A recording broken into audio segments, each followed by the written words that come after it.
As Leis da Natureza Humana, de Robert Greene. Venha comigo em uma jornada visual pela toca do coelho da natureza humana.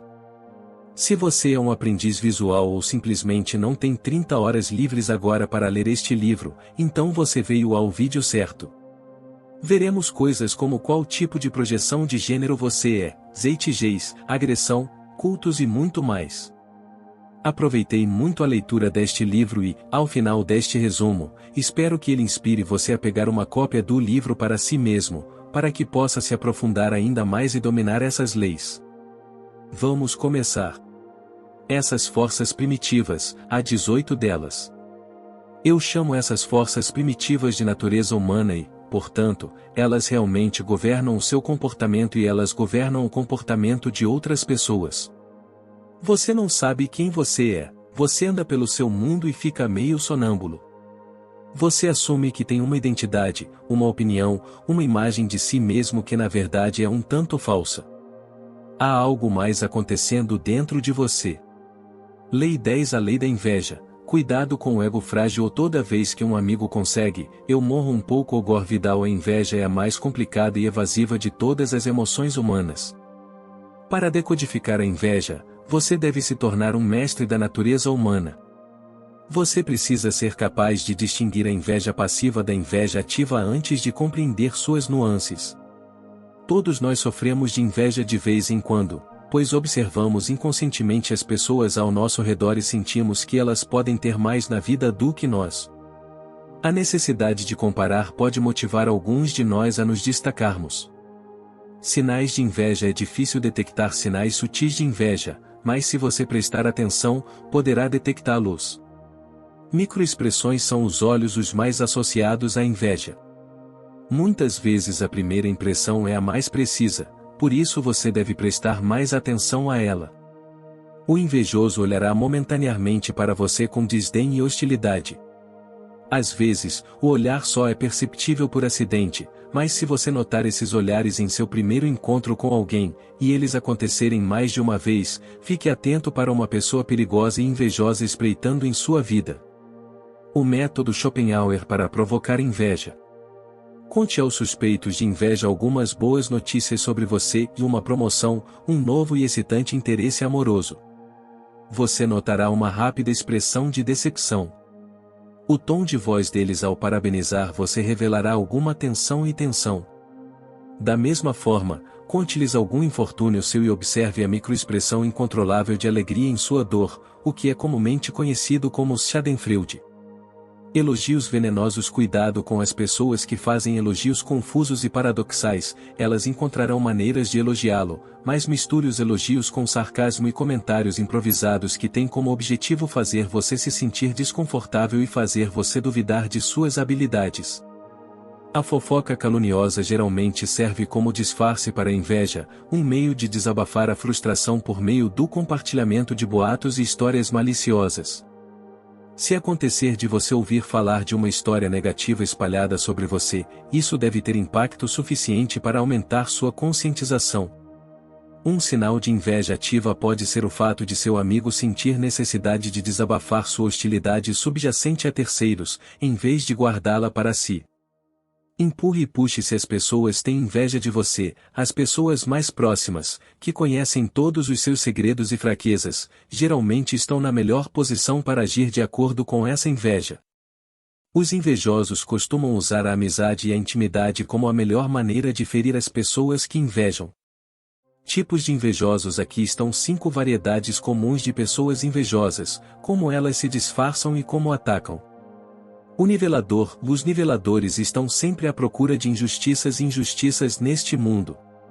Apesar de sua capacidade de rebaixar os outros, eles não aceitam facilmente piadas às suas próprias custas. O seu objetivo é levar todos ao seu nível de mediocridade. Os niveladores não conseguem identificar ou valorizar a excelência em ninguém. Esteja atento a essas pessoas, especialmente no local de trabalho. Essas pessoas tentarão fazer você se sentir culpado por ser ambicioso, tentando encobrir suas próprias ambições de sucesso. Niveladores são pessoas que querem derrubá-lo quando veem você subir acima deles. O autoproclamado preguiçoso, as pessoas hoje se sentem legitimamente no direito ao sucesso e a uma vida boa, mas reconhecem que precisarão sacrificar seu tempo e trabalhar duro. Os preguiçosos que se autodenominam acreditam que têm direito ao sucesso e às coisas boas da vida. Essas pessoas são atormentadas pelo narcisismo e inseguras quanto à sua capacidade de conseguir o que desejam. Fique atento àqueles que preferem manter suas posições por meio do carisma, em vez de trabalhar duro para fazer as coisas. O demônio do status. Os humanos são muito sensíveis à sua posição e posição dentro dos grupos sociais. O estatuto para algumas pessoas, no entanto, é mais do que uma forma de medir a posição social e é o factor mais importante para determinar o quão valiosas elas se consideram. Os viciados em status perguntarão sobre sua renda, se você é dono de sua casa e em que tipo de bairro você mora. É comum que esses tipos demonstrem seu status na direção oposta, retratando-se como monges, mas na realidade eles anseiam secretamente pelo luxo que não podem pagar. Quando você estiver perto desse tipo de invejoso, tente esconder, ou pelo menos minimizar, qualquer coisa que possa despertar inveja nesses tipos. O apegado desses tipos são atraídos pelos bem-sucedidos ou poderosos, não por admiração, mas por inveja. Eles farão tudo o que puderem para se tornarem úteis. Eles não têm um propósito próprio, mas querem receber um pouco da atenção e do sucesso que os grandes empreendedores estão obtendo, sem todo o trabalho duro. Eles odeiam o fato de essa pessoa estar ganhando mais do que eles. O mestre inseguro. Para algumas pessoas, ter uma posição elevada aumenta suas inseguranças. Eles temem subordinados que possam possuir mais talento do que eles com um olhar invejoso. Eles podem demitir pessoas por motivos estranhos ou desacreditar seus projetos pendentes. Fique atento a sinais de insegurança ou inveja entre aqueles que estão acima de você. Gatilhos de inveja. Embora certos tipos de personalidade tendam a ser mais propensos à inveja do que outros, você deve estar ciente de que certas situações podem causar inveja em praticamente qualquer pessoa. Pessoas mais velhas e pessoas cujas profissões estão em declínio tendem a ter egos frágeis e podem facilmente sentir inveja dos outros. Quando uma mulher atinge altos níveis de sucesso, outras mulheres e homens sentem-se inadequados, levando ao ciúme e à animosidade em vez de apreciação. Para desviar a inveja, torna-se ainda mais importante que as mulheres bem-sucedidas joguem a carta da humildade. A melhor maneira de lidar com um ataque de inveja é controlar suas emoções. Como resultado das redes sociais, a inveja é mais comum hoje do que nunca. Todos nós temos um baixo nível de inveja dentro de nós, que pode ser agravado ao ler algo ou ver algo que nos deixa inseguros. Além da inveja, aproxime-se daquilo que você inveja. A inveja próspera em ambientes onde as pessoas se veem todos os dias, sejam elas colegas de uma empresa, familiares, vizinhos ou colegas de qualquer grupo. Considerando que nossos cérebros não param de comparar, deveríamos redirecionar esse mecanismo para algo construtivo e criativo. A grandeza humana deve ser admirada. A admiração é o oposto da inveja. Reconhecemos as conquistas das pessoas, celebramos, sem nos sentirmos inseguros. O potencial da nossa espécie deve ser celebrado quando reconhecemos a grandeza de alguém. A gratidão é o melhor antídoto para a inveja. Envolva-se em comparações descendentes. Muitas vezes nos comparamos com pessoas acima de nós e ficamos com inveja. Em vez de olhar sempre para cima, olhe para baixo de vez em quando. Compare-se com pessoas que são socioeconomicamente inferiores a você, não de uma maneira superior, mas de uma forma que lhe dê gratidão pelas coisas que você tem em sua vida, que tantos outros não têm. Schadenfreude, a experiência de obter prazer com o sofrimento de outra pessoa, está intimamente relacionada à inveja. Em vez disso, siga o que Friedrich Nietzsche chamou de Mitfreude, que significa o alegrar-se com. Em vez de simplesmente parabenizar alguém pelo seu sucesso, você deveria tentar sentir ativamente sua alegria, tentar sentir o que ele deve estar sentindo em seu momento de sucesso. Praticar Mitfreude aumenta sua capacidade de sentir essa emoção em relação às suas próprias experiências. Lei 11. A lei da grandiosidade. Conheça seus limites. Os deuses são impiedosos com aqueles que voam alto demais nas asas da grandiosidade e farão você pagar o preço. Ao longo da história, os humanos tiveram uma profunda necessidade de se considerarem importantes. Conseguimos um pouco de sucesso e deixamos isso subir direto às nossas cabeças. Nos sentimos superiores aos outros. Amplificamos nossos sucessos e recebemos todo o crédito.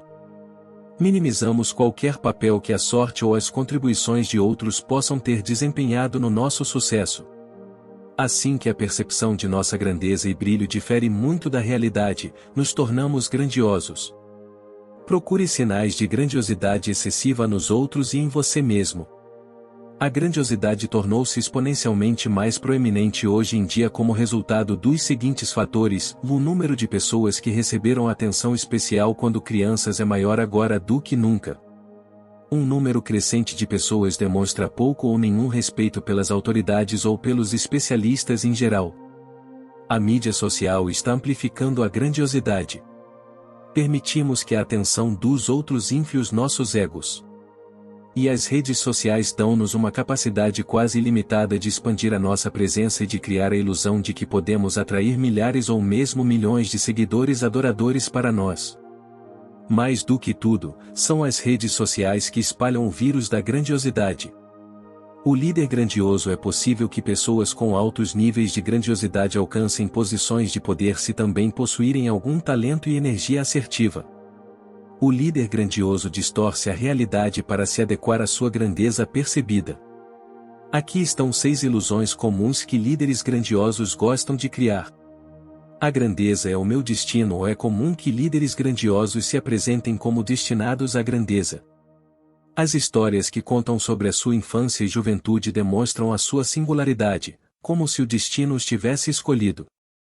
Eu sou o homem ou mulher comum ou as figuras públicas devem apresentar-se ao público como representantes do cidadão comum. O truque de um líder grandioso é colocar ênfase em seus gostos culturais, e não na classe em que foram criados. Eu serei seu salvador ou em tempos de crise e problemas, esses tipos chegam ao poder. Serão esses indivíduos que libertarão as pessoas das dificuldades que estão enfrentando.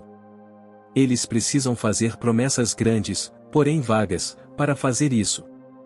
As mensagens devem ser simples de entender, mas despertar emoções. Quando os seguidores se tornam parte do culto, ficam duplamente hipnotizados e prontos para desculpar quaisquer falhas do líder. Sou capaz de reescrever as regras. Os humanos têm um desejo secreto de acabar com as convenções e regras em vigor em todos os campos e de serem fortalecidos apenas seguindo as suas intuições. Secretamente, estamos entusiasmados e desejamos acreditar em líderes grandiosos quando proclamam ter tais poderes. Tudo que toco vira ouro, ou para criar a lenda de que nunca falharam, aqueles com tendências grandiosas exagerarão seu sucesso. Se eles tivessem contratempos ou fracassos em suas carreiras, os outros sempre seriam os culpados. Sou invulnerável. O líder grandioso gosta de correr riscos, mas esta ousadia é muitas vezes imprudente e mal gerida. Em essência, as suas decisões são influenciadas não por considerações racionais, mas pela necessidade de fama e atenção, e a realidade acaba por alcançá-los. Grandiosidade prática. Grandiosidade é uma forma de energia primordial que todos possuímos.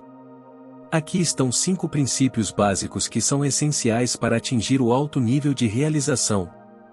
Seja honesto consigo mesmo sobre seus desejos grandiosos. Você deve ser honesto consigo mesmo e admitir que todos queremos nos sentir importantes e notados pelos outros.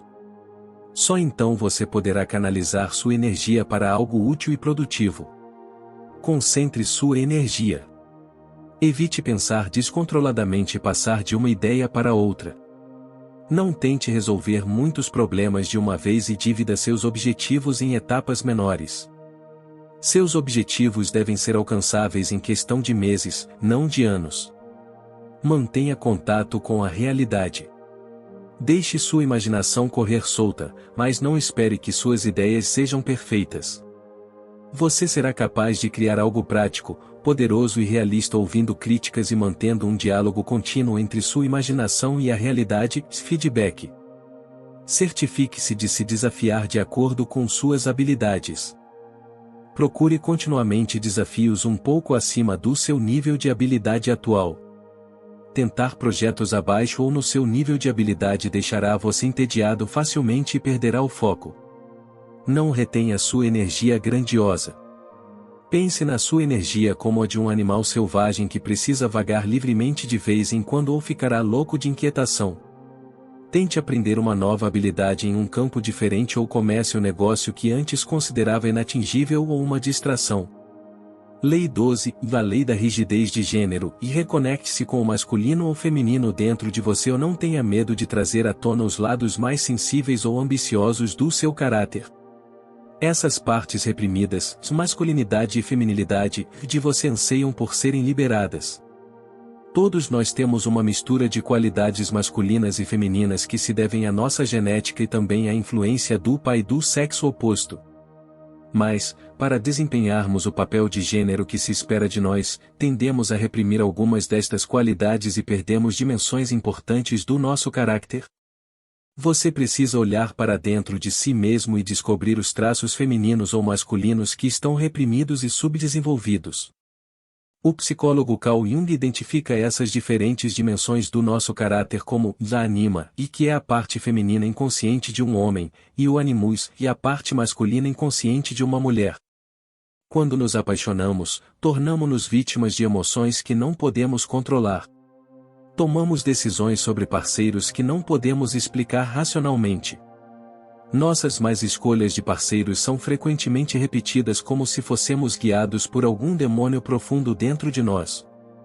É comum que relacionamentos desmoronem devido a leituras erradas e falhas de comunicação de ambos os lados, e sem saber os motivos do rompimento, passaremos exatamente pelo mesmo processo com a próxima pessoa. Projeção de gênero e tipos. A variação das projeções de gênero é infinita, mas aqui estão os 6 tipos mais comuns. À medida que passamos por essas projeções, tente reconhecer qualquer tendência dentro de você para uma dessas formas de projeção. Além disso, preste atenção em como as pessoas projetarão seus desejos e fantasias em você. A romântica diabólica, a mulher que geralmente se sente atraída por um homem mais velho e bem-sucedido e que pode esbanjá-la com atenção e presentes. Para atrair sua atenção, ela decide seduzi-lo. Depois de um tempo, porém, ela percebe que as qualidades masculinas, poderosas e românticas dele ficam aquém do que ela imaginava. A atenção que ela recebe não é suficiente ou não dura muito. Ela é impotente para mudá-lo, e ele não mudará, então se afasta dela. Uma mulher neste cenário ficou presa na atenção que seu pai lhe deu na primeira infância. Torna-se seu objetivo de vida recuperar essa atenção e o poder que a acompanha. Para atrair a atenção que desejam, eles precisam ser constantemente sedutores e charmosos. A mulher indescritível da perfeição, no homem que pensa ter encontrado a mulher perfeita. Embora não tenha tido muitos encontros com a mulher em questão, ele pode imaginar todos os tipos de encontros positivos com ela no futuro. Apesar de seus melhores esforços, ele rapidamente ficará desencantado. A personagem dela não é o que ele pensava que seria, ela o enganou. Ele então projeta sua fantasia na próxima mulher. Muitas vezes, os homens suscetíveis a esta projeção cresceram sem uma mãe que os apoiasse. Uma mãe desse tipo poderia esperar que o filho lhe desse a atenção e o apoio que faltava ao marido. Devido a essa inversão de papéis, o menino que se torna homem sente um vazio interior e uma necessidade de preencher a atenção que não recebeu na infância. A adorável rebelde, a mulher que se sente atraída por homens que desdenham a autoridade. Este homem, ao contrário do romântico diabólico, geralmente é jovem e mal-sucedido. Além disso, ele tende a estar fora do círculo habitual de amigos dela. Mesmo que o relacionamento se desfaça, a fantasia permanece intacta. Mulheres com essa projeção costumam ter um pai distante e rígido, forte e patriarcal. Quando menina, sonhava em ser independente e assertiva, mas estava restrita a seguir as ordens do pai e a desempenhar o papel de filha obediente. A mulher caída, o homem que se sente atraído pelo oposto do que era bom, obediente e confiável. Esse tipo de homem costumava ter figuras maternas fortes quando criança. Inconscientemente, gravitam em torno de mulheres imperfeitas, mais ou de diferentes culturas e ou classes sociais. Seu objetivo é resgatá-la, mas com o tempo ele percebe que ela não é o que ele esperava. Estes homens têm uma anima passiva e masoquista, e muitas vezes são usados apenas como peões por estas mulheres. O homem superior vê a mulher que se sente atraída pelo homem superior. Sua confiança e poder irradiam através dele. Ele poderia ser um empresário de sucesso ou um professor. Entre as mulheres, esse tipo de projeção é muito comum e se deve a sentimentos de inferioridade. Sendo incapaz de desenvolver sua própria confiança ou força, ela tende a procurar essas características nos homens e a exagerar sua aparência em sua imaginação. Muitas vezes ela atrai homens que se sentem atraídos por mulheres mais jovens, a quem conseguem dominar, o professor seduzindo o cenário estudantil. Normalmente, esses homens não conseguem ser tão inteligentes ou brilhantes quanto ela imagina, então a mulher sai desapontada ou fica presa à sua baixa autoestima e se curva às manipulações dele. Ela deve cultivar uma autoconfiança genuína para poder avaliar o valor e o caráter dos homens que conhece antes de ser mal orientada. A mulher para adorá-lo, o homem que procura uma mulher que o adore. Sua vida é difícil, mas ele é motivado e ambicioso. Sua vida parece estar faltando alguma coisa. Chega uma mulher que é calorosa, atenciosa e envolvente com ele. Quando ele persegue certos tipos de mulheres, ele as posiciona sutilmente para desempenhar o papel de mãe, para que possam apoiar, adorar e aumentar seu ego. Geralmente, essa projeção masculina decorre da relação com a mãe, que o adora e lhe dá atenção. Ela deu poder ao menino, e ele se tornou viciado nesse tipo de atenção. Ele busca e espera a mesma atenção das mulheres que conhece. Este homem deveria ver o padrão desses relacionamentos ao longo de sua vida. Ele deve ser capaz de cuidar de si mesmo. Deixe-me saber nos comentários abaixo se você se identifica com algum desses tipos de projeção. O homem ou mulher original. Quando éramos crianças, nosso senso de identidade era bastante fluido. Durante a nossa juventude, no entanto, precisamos estabelecer um eu social, que fosse coeso e nos permitisse integrar-nos. Para conseguir isso, nosso espírito livre teve que ser aparado e tenso. Este aperto foi em grande parte impulsionado pelos papéis de gênero. Para sentir e apresentar um eu mais consistente, tivemos que suprimir nossos aspectos masculinos ou femininos. Se você estiver interessado em encontrar um equilíbrio melhor, pause o vídeo agora e veja como os traços masculinos e femininos tendem a diferir entre si. Não desempenhe o papel de gênero esperado, mas sim crie aquele que mais lhe convém. Lei 13, a lei da falta de objetivo. Avance com um senso de propósito. Aquele que tem um porquê para viver pode suportar quase qualquer como. Friedrich Nietzsche. Ao contrário dos animais, que podem usar os seus instintos para se afastarem do perigo, os humanos devem confiar nos seus próprios julgamentos. Enquanto seguirmos nossos instintos a cada momento, vagaremos sem rumo, o que nos levará a becos sem saída. Desenvolver um sentido de propósito, descobrir a nossa vocação na vida e usar esse conhecimento para nos guiar nas nossas decisões evitará tal destino. Ganhamos uma compreensão mais profunda de nós mesmos, de nossos gostos e preferências. Quando nos falta propósito, ficamos cada vez mais inseguros. Quando temos um senso de propósito, temos menos probabilidade de sofrer de depressão.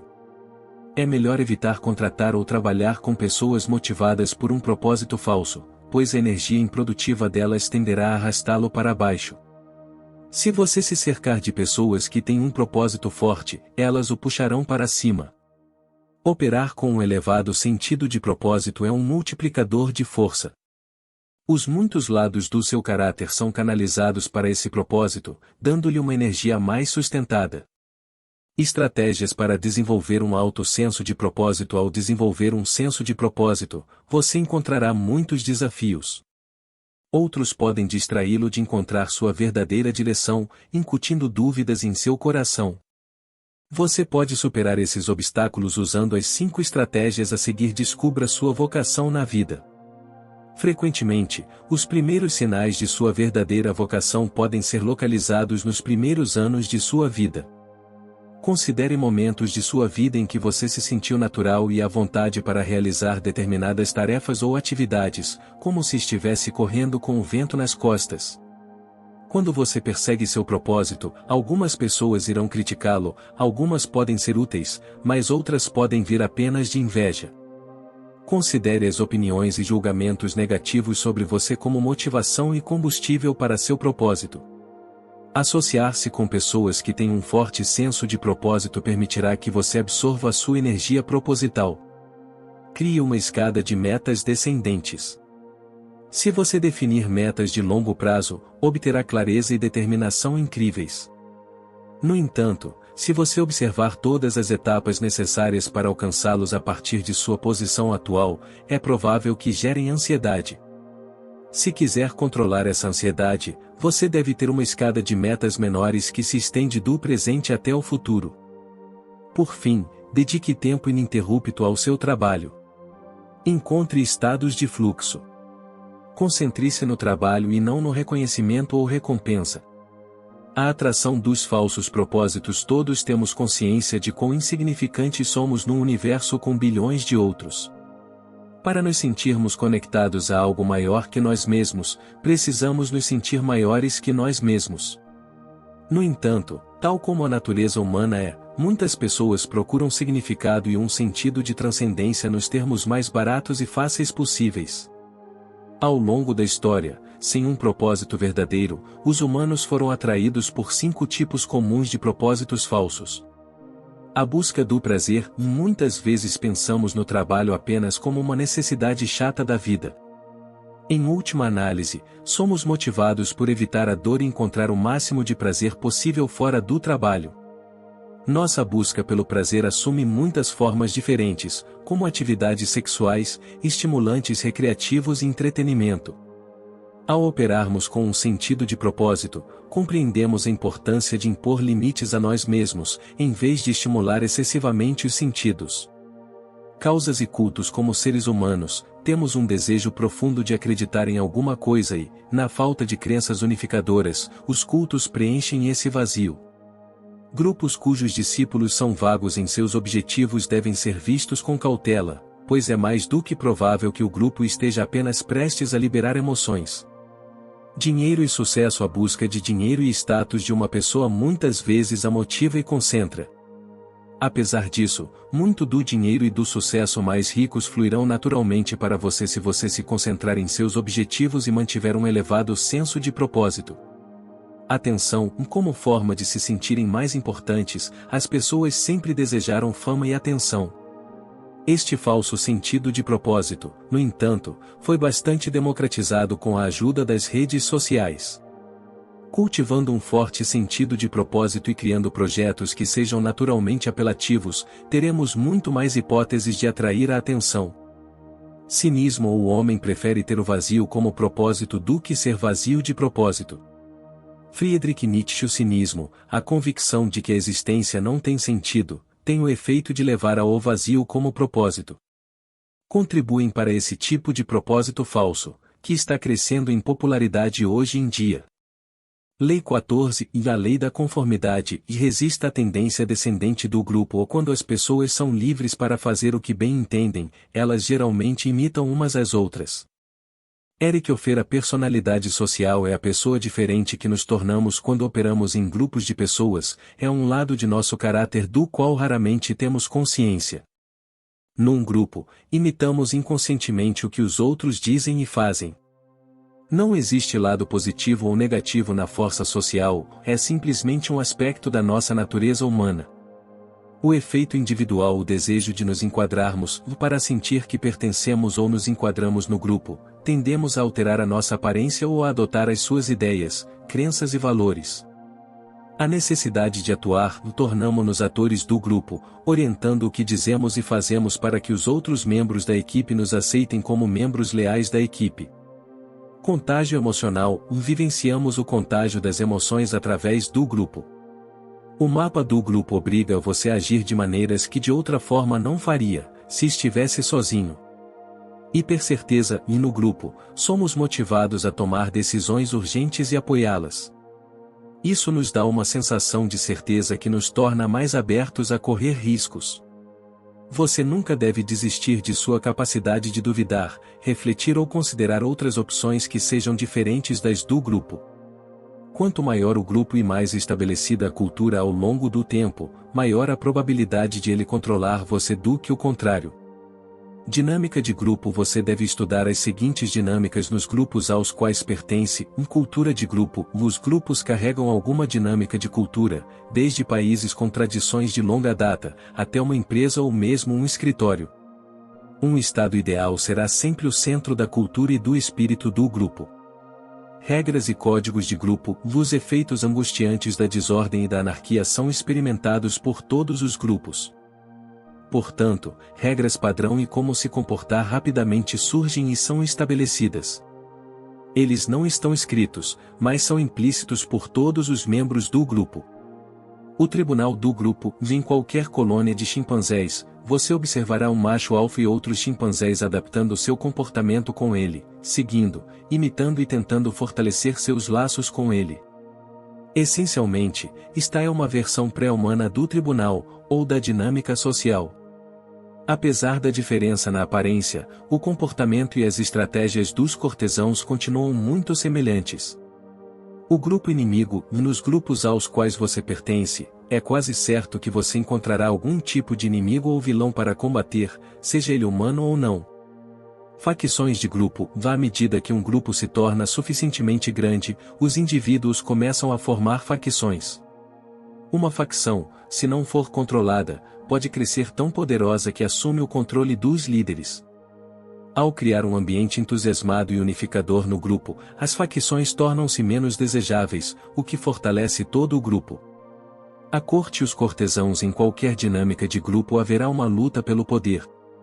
Haverá alguma forma de tribunal de grupo, com um líder alfa no topo e líderes subordinados com quem as pessoas tentam se aproximar. Compreender a dinâmica do tribunal é crucial. Ser capaz de identificar os tipos de cortesãos, como o intrigador, que parece leal ao grupo, mas acumula poder secretamente, o agitador, que esconde sua inveja para causar conflito, o guardião, que usa sua posição para controlar o fluxo de informações e isolar o líder. O grupo da realidade. Aqui estão 5 estratégias se você deseja criar uma dinâmica de grupo saudável. Incutir um senso coletivo de propósito. Você deve capturar e canalizar essa força social que obriga as pessoas a pertencerem e a se enquadrarem. Este não pode ser um propósito vago ou deve ser claramente declarado e divulgado. Monte a equipe certa de tenentes. Seu medo de delegar autoridade será seu maior obstáculo.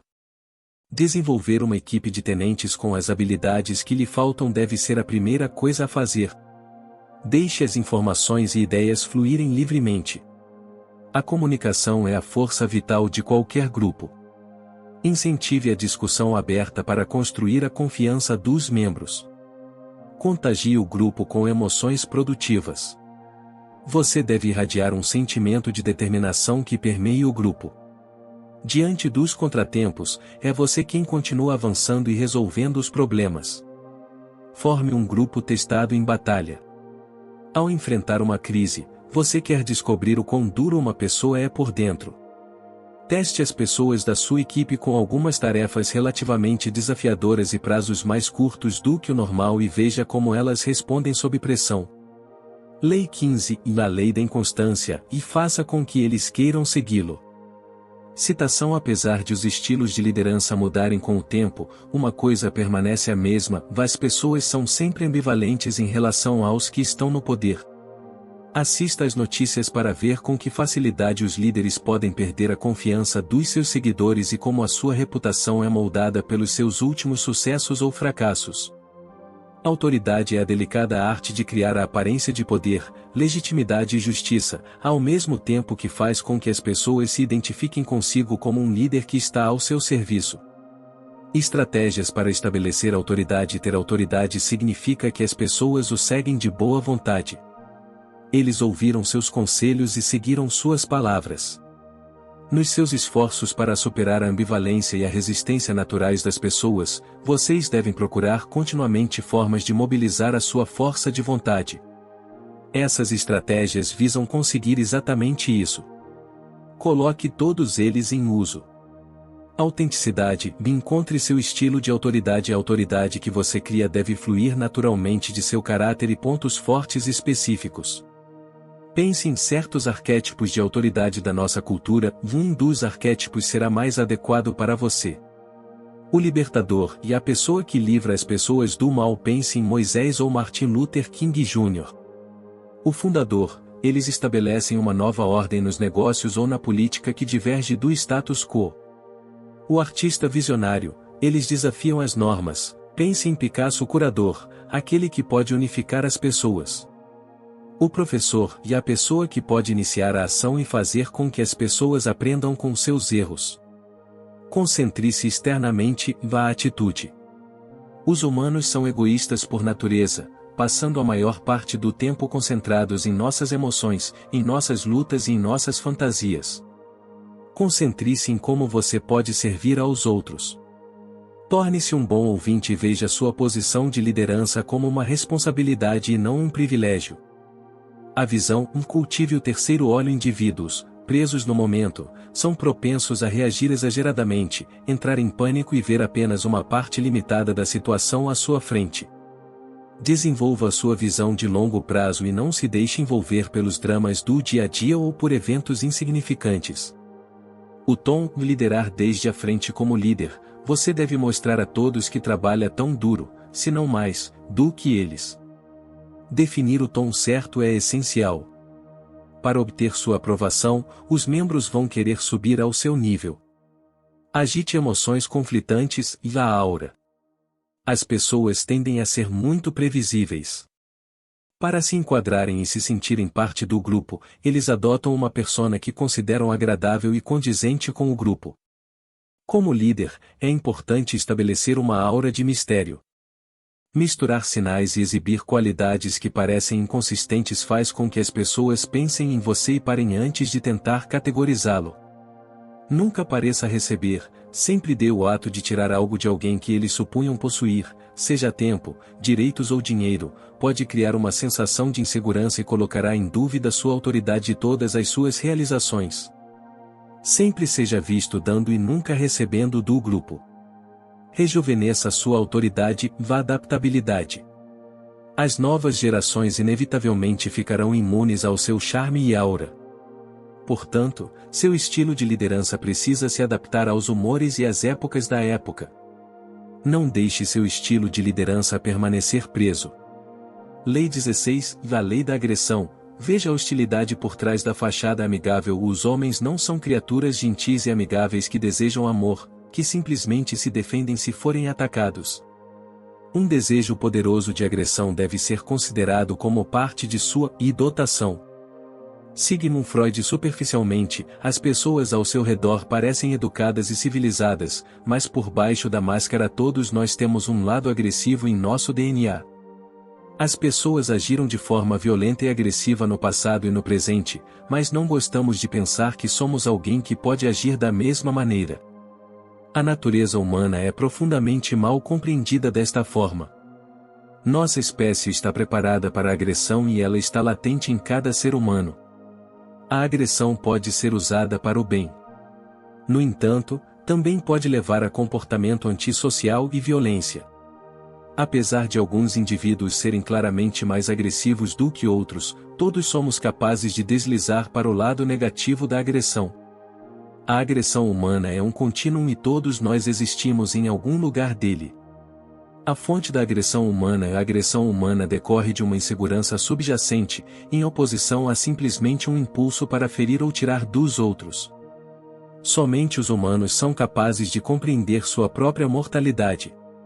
A qualquer momento, podemos perder o emprego ou ser separados dos nossos parceiros, o que pode fazer-nos sentir frustrados e desamparados.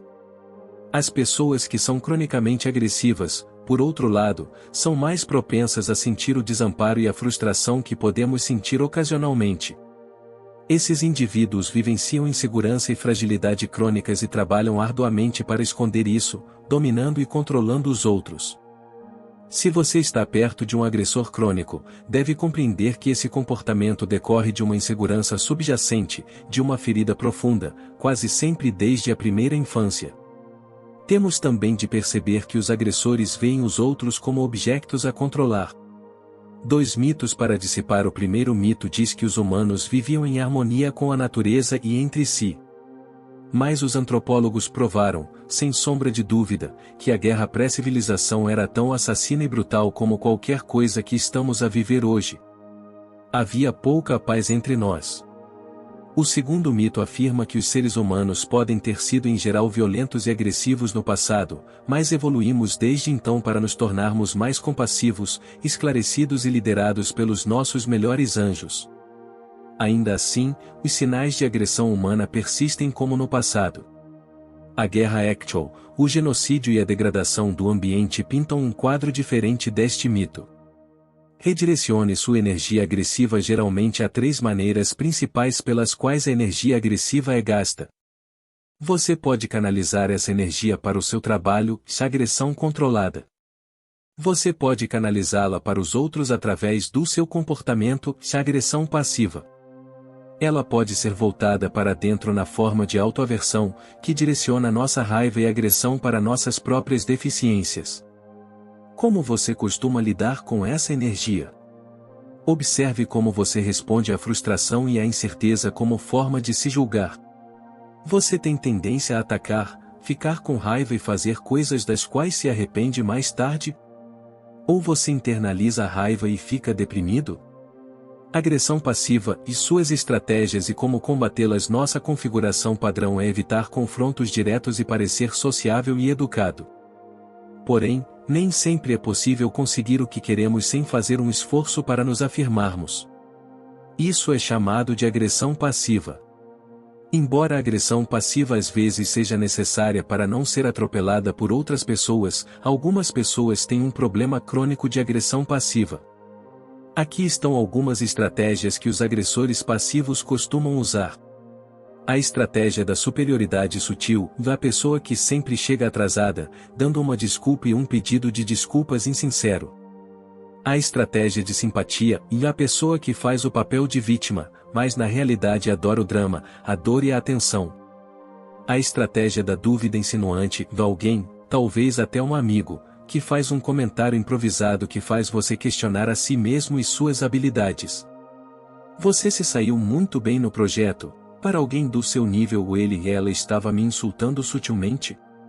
Você pode se perguntar. Um ponto-chave dessa estratégia é fazer você se sentir mal a ponto de pensar nisso por dias depois. O objetivo deles é diminuir sua autoestima. O motivo mais comum para suas ações é a inveja.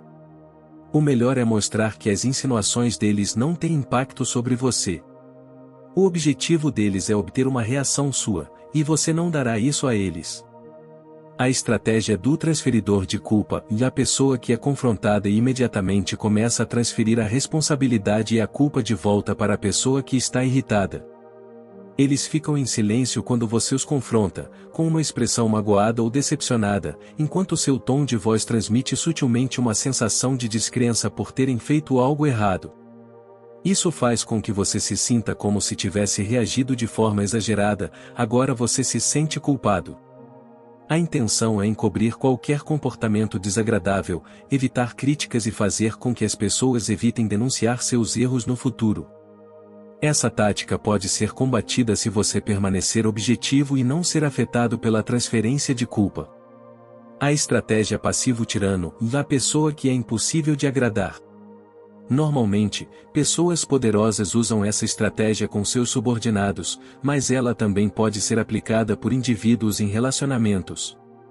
Criar estratégias contra esses tipos é muito difícil porque eles geralmente são seus superiores e possuem poder real sobre você. Na verdade, só há um contador: desistir e se recuperar. Agressão controlada. Sua agressão não deve ser reprimida ou voltada para dentro. Canalize essa energia para problemas reais que você pode resolver. em direção às suas ambições de conseguir o que deseja. Lei 17. Vá lei da miopia geracional, e aproveite o momento histórico. Ou você é um produto da época tanto quanto qualquer um, ou a geração em que você nasceu moldou seus pensamentos e valores, esteja você ciente disso ou não. De mais maneiras do que você pode imaginar, você nasceu em uma geração que define sua identidade.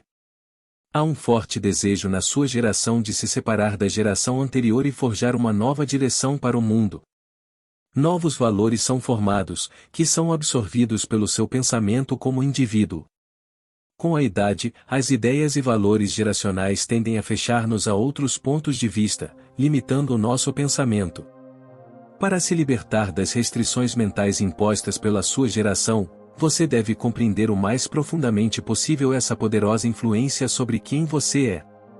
O fenômeno geracional. Cada geração tem seus próprios símbolos, mitos, crenças e mentalidade que constituem seu espírito geracional.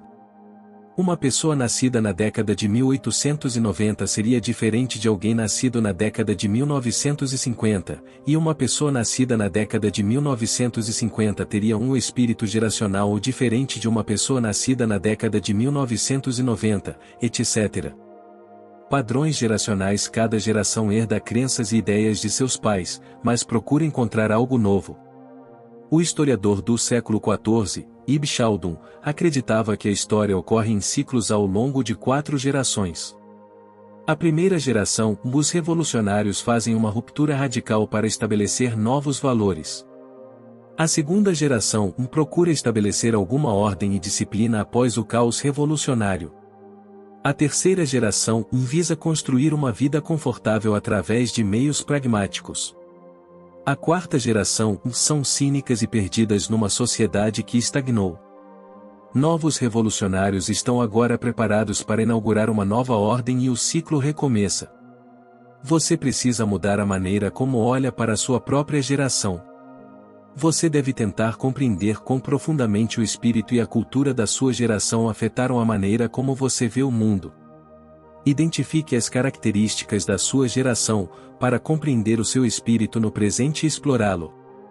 Pense em onde a sua geração se enquadra na tensão entre o início e a meia-idade adulta. Pensamos que estamos a julgar a geração mais jovem de uma forma objetiva, mas estamos apenas a sucumbir a uma ilusão de perspectiva. Como capitalizar o espírito da época a seguir? Estão algumas estratégias para aproveitar ao máximo a dinâmica geracional. Desafie seu passado, incluindo os valores de seus pais, e tente ver as coisas de uma perspectiva diferente.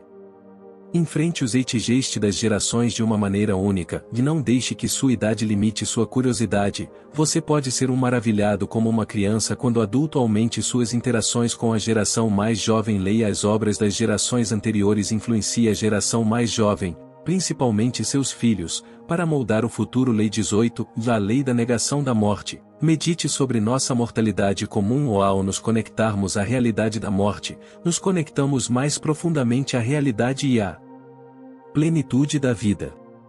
As experiências de quase morte têm, na verdade, um efeito paradoxal que nos faz sentir mais vivos e despertos. Você pode tornar sua vida mais significativa e produtiva estando consciente de sua mortalidade. Torne-se visceralmente consciente da morte. Reserve um momento para refletir sobre a morte. Visualize-se no momento da sua morte e tente imaginar o que você está fazendo ou onde poderá estar naquele momento. Lembre-se de que os anos restantes neste planeta são um prazo para a conclusão de algum projeto de vida. Enquanto ainda tem tempo, trabalhe no que é mais importante para você, incluindo seus relacionamentos e seus objetivos. Observe a mortalidade. Considerem os bilhões de pessoas que vieram antes de vocês e percebam que a maioria das pessoas na Terra agora não estarão mais vivas nos próximos 60 anos. Todos fazemos parte da Irmandade e da Irmandade da Morte.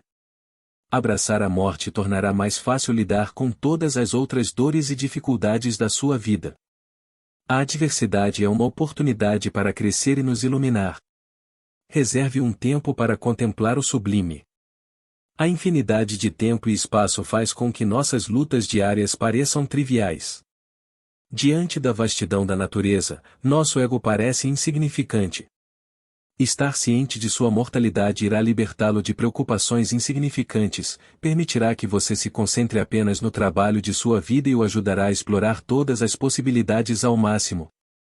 Obrigado por assistir.